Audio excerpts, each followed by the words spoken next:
তোমার মধ্যে একটা তুমি আছে যেটা তুমি কখনোই প্রকাশ করতে চাও না। আমেরিকান মনোবিজ্ঞানী কার্ল ইয়ং যেটাকে শ্যাডো বা ছায়া বলেছেন। আমরা আমাদের ছায়াটাকে প্রকাশ করতে চাই না, সেটা তলে চাপা পড়ে থাকি। এটা তোমার সেই দিক যেটাকে তুমি চাপা দিয়ে রেখেছো।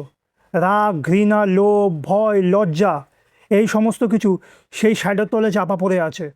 বেশিরভাগ মানুষ সারা জীবনই সেই শ্যাডো থেকে পালায় এবং অন্যের উপরে চাপিয়ে দেয়।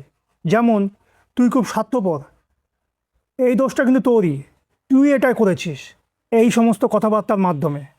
কিন্তু ইয়ং বলেছেন, যতক্ষণ না তুমি তোমার অচেনাকে চিনতে পারছো ততক্ষণ সেটি তোমাকে নিয়ন্ত্রণ করবে, আর তুমি সেটাকে তোমার দুর্ভাগ্য বা কপাল বলেই রাখবে। তাই এখানে নিজের ছায়াকে সামনাসামনি দেখা মানে এই নয় যে খারাপ হয়ে যাওয়া, এটার অর্থ হলো নিজেকে সম্পূর্ণভাবে প্রকাশ করা। যখন তুমি তোমার লুকানো দিকগুলি মেনে নাও তখন সেটি আর তোমাকে নিয়ন্ত্রণ করতে পারে না। তাই এখানে প্রশ্নটা এই নয় যে তোমার মধ্যে সে ছায়াটা আছে কি না বা সেই ডার্ক সাইডটা আছে কি না। এখানে প্রশ্নটা হলো, তোমার মধ্যে কি সেই ক্ষমতা আছে তোমার সেই অন্ধকার দিকটা বা ডার্ক সাইডটার সম্মুখীন হওয়ার।